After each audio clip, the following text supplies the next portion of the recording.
What is going on, my broskiis? My name is Toadskii, back again, here to bring you guys yet another One Piece Treasure Cruise video. And in today's video, we're going to be doing another tier list video. So it has been quite a while since the last tier list video. I've gotten a lot of comments on Discord and on YouTube just asking where this is. So we're here today to bring you guys the December 2018 tier list video, which does include every legend up until this upcoming Sugo-Fest with the release of Gear 4 and Nami, the Sugo-Fest exclusive characters. So in this video, we're going to be breaking down legends into separate tiers and what I believe are the best legends in the game in rankings in these separate tiers here. Now, before we get into the actual, breakdown of the tiers and stuff, we have a couple of things here. Every single character in their specific tier is not ranked specifically. They're only ranked in certain orders based on their ID. That's the only reason they're ranked in certain orders over, one being better than the other in each separate tier list. So you can see with tier 2 there, Neko is the first one there, not because he's the best in tier 2, because his ID is the lowest, or he's the one that got released first compared to everyone else in that tier. So that's the whole reasoning behind what characters are ranked in each specific tier.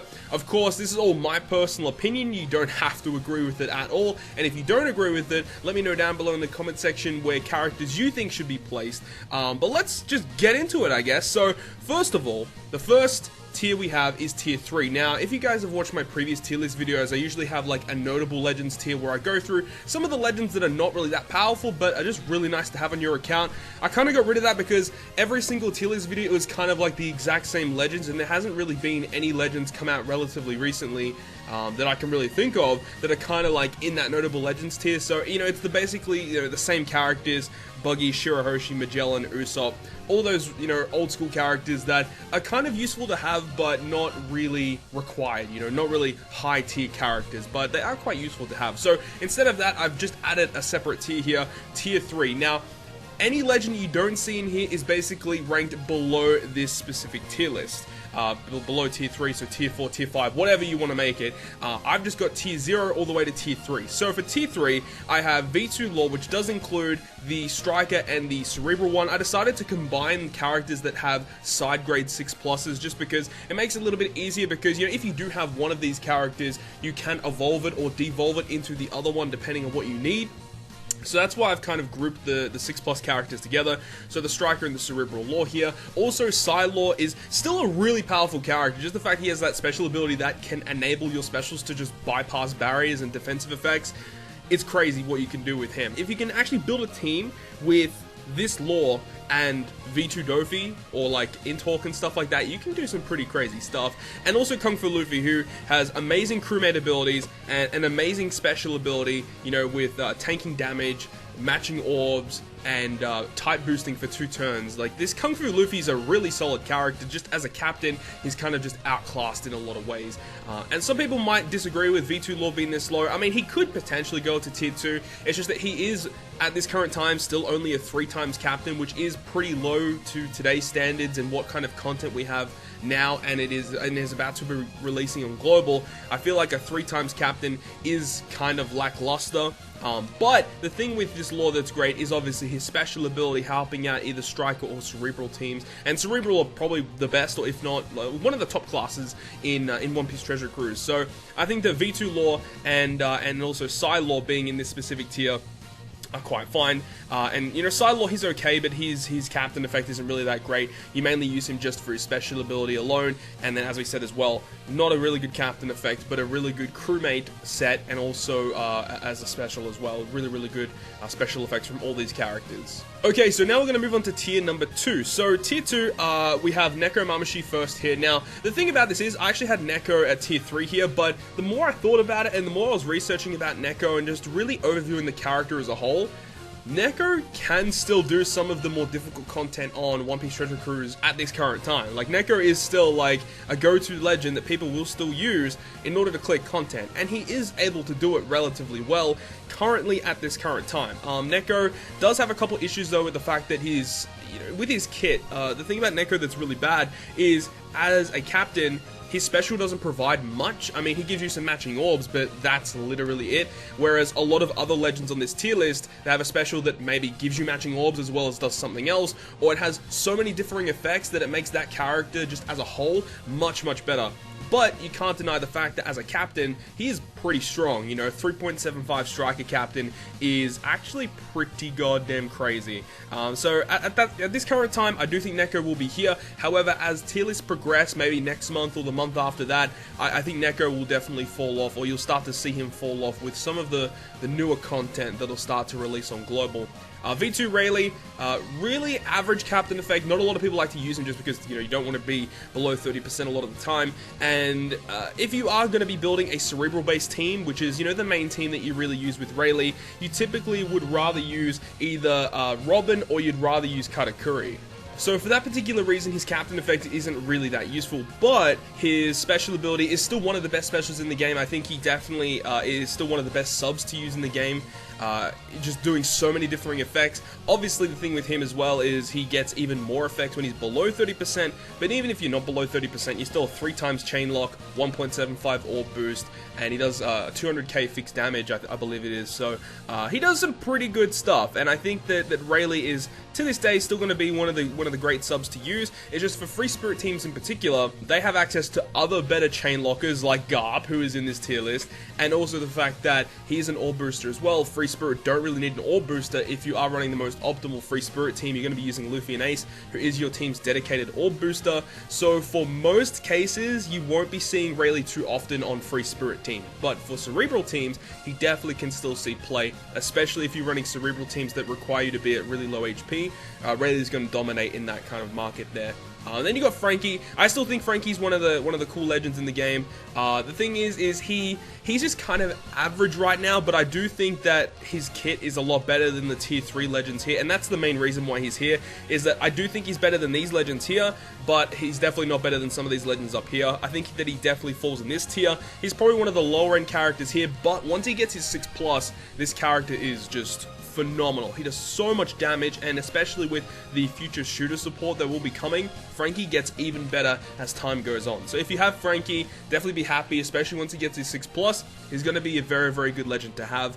Then we've got Robin right here. Now, Robin's an interesting one because I do think that Robin is actually, like, still relatively good, but once again, if I was going to build a Cerebral team, I would still prefer to use Katakuri. I think Katakuri has more going for him compared to Robin. Obviously, if you have like death damage related stuff, or you really have to take a heavy hit, using someone like Robin would be a better choice, but for most content, Katakuri, in my opinion, is just the much better option. He gives you a higher attack multiplier. Obviously, it means that you can't bring Driven Cerebral, you can't bring Free Spirit Cerebral, and you can't bring Slasher Cerebral characters onto Katakuri's team. But for the most part, Katakuri is a much better Cerebral captain than Rayleigh or Robin, in my opinion.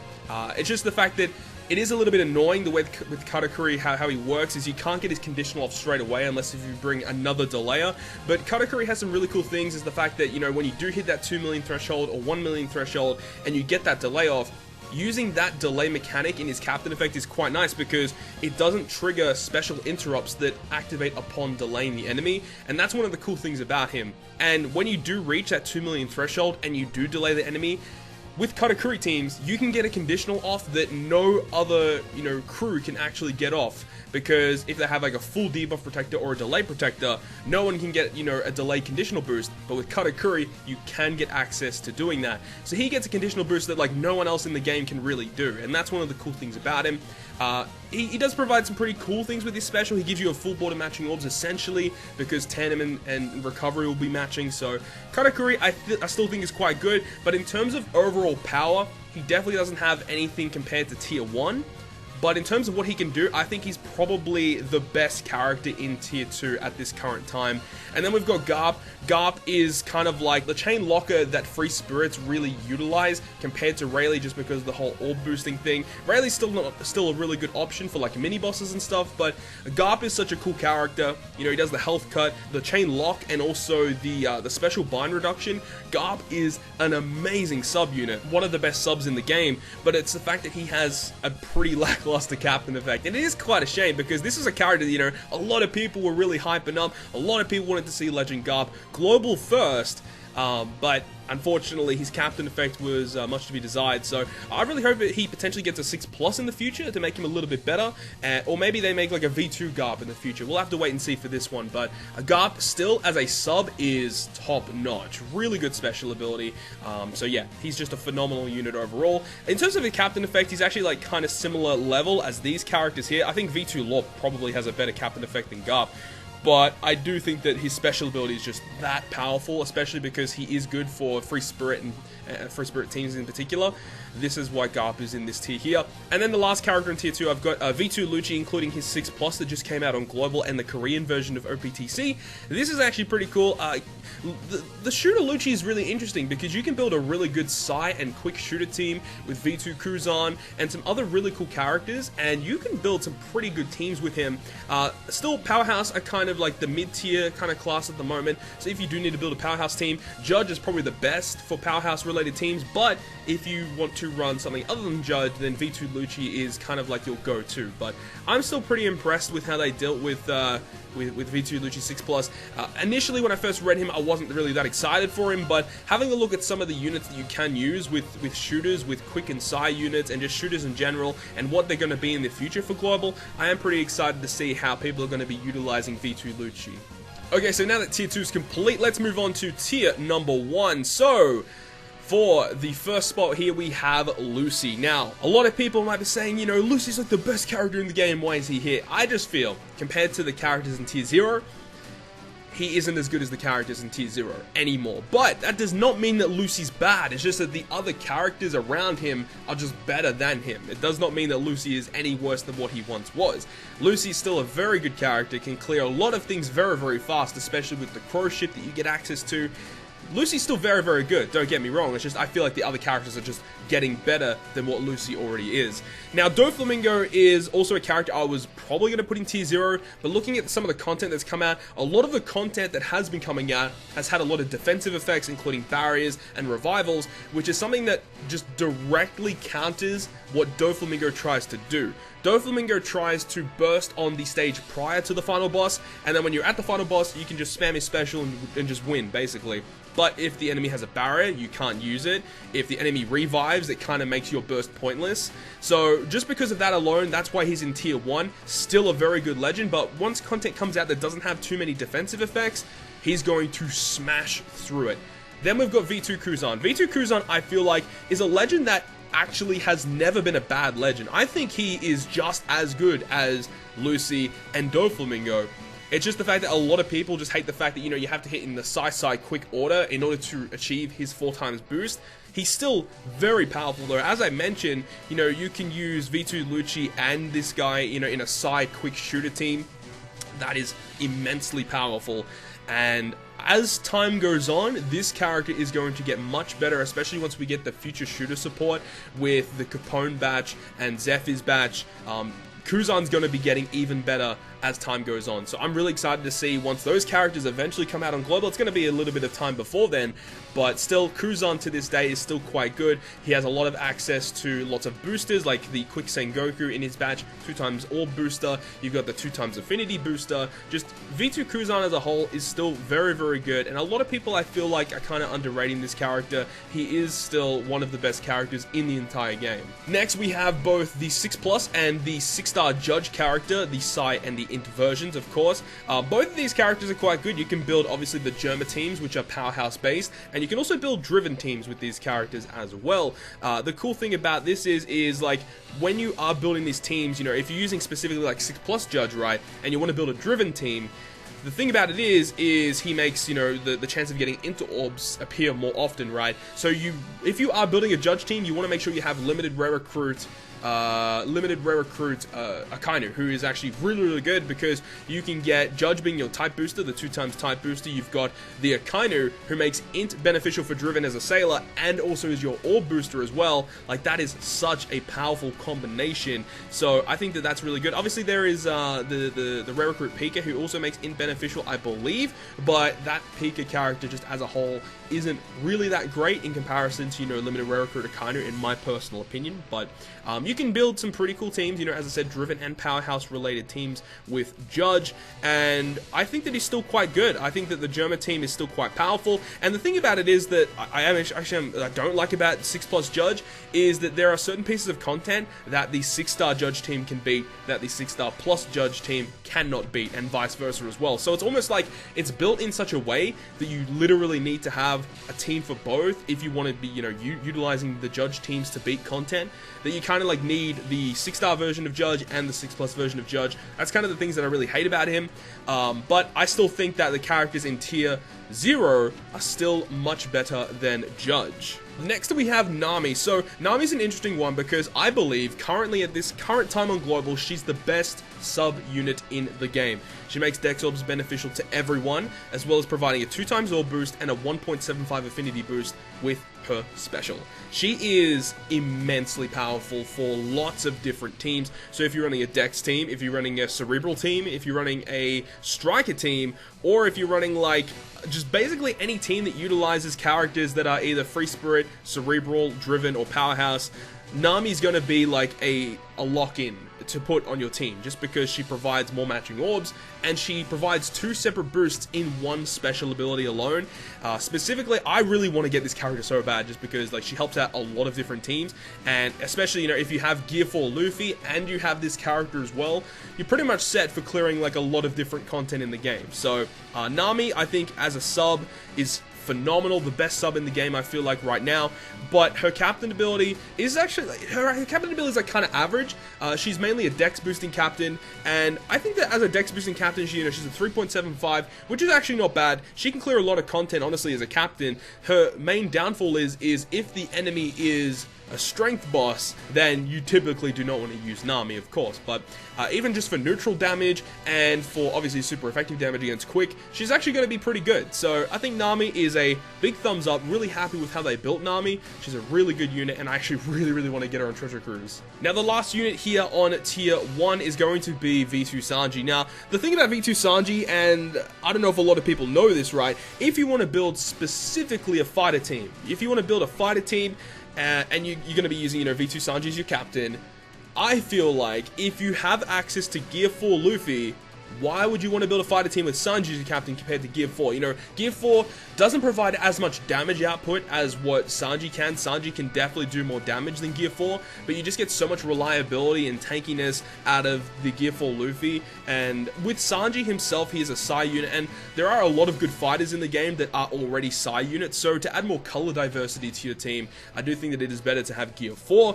However, you know, it is obviously up to you guys and how you build your teams, but Sanji himself is still a very good captain. As I said, he does more damage output than a lot of other legends in the game, honestly, because of the massive chain boost and type boost that he provides to the fighter teams is insane. He has a 2.25 times type boost as a special ability, but that's the thing, it is a conditional special ability. You have to be above 50%. I wish that they added something with his special where it was like, even if you're below 50%, you at least get a 1.75 boost. That would be nice.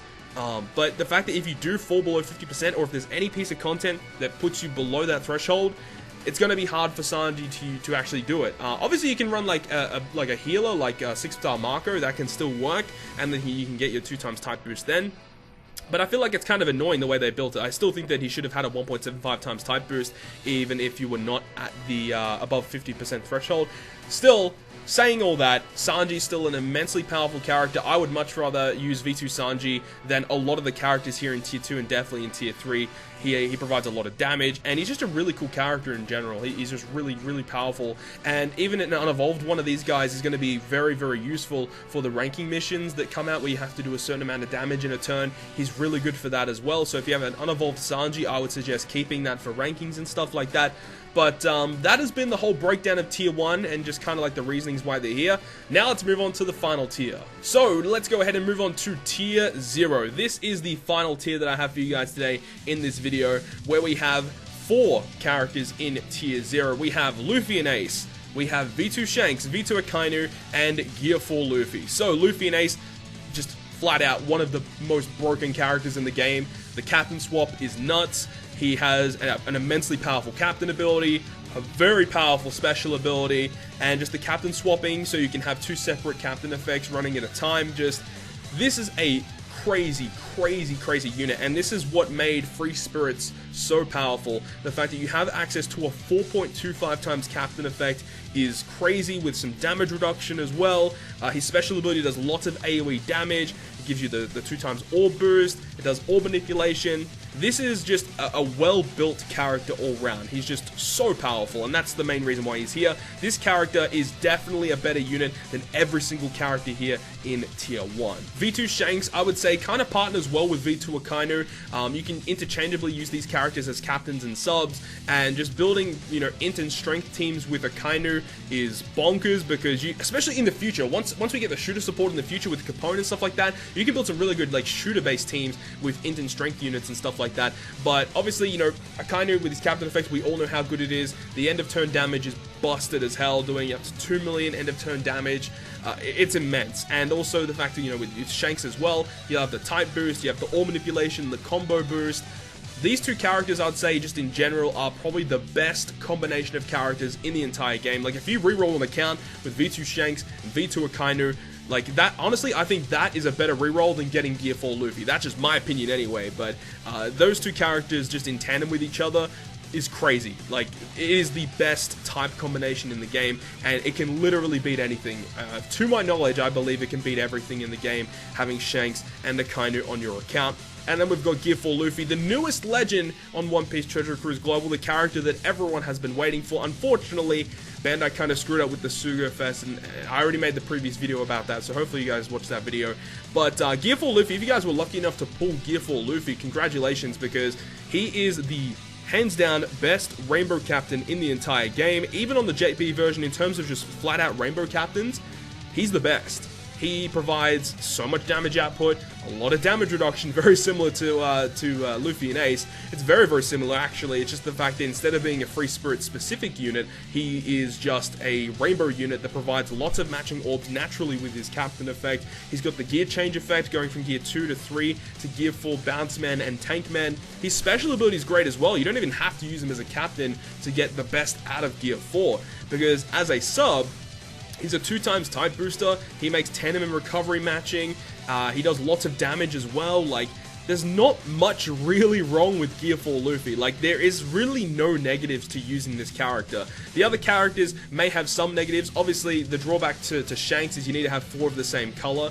Not much of a drawback, really. Akainu, you have to actually hit your perfects, which can be quite annoying for some people. And for Luffy and Ace, you're restricted to Free Spirit. With Gear 4 Luffy, there really isn't a downside to using this character, honestly. There really isn't.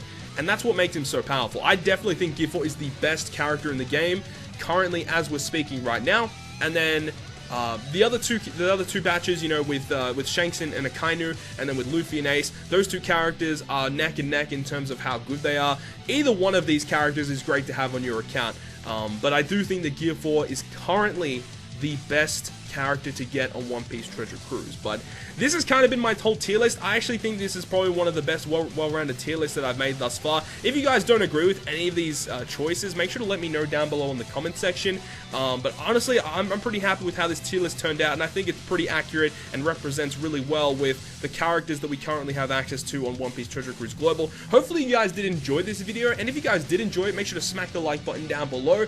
And if you want to stay up to date with all the content I post, including more One Piece Treasure Cruise content, make sure to hit the subscribe button down below. But other than that, guys, I'll see you guys within the next video.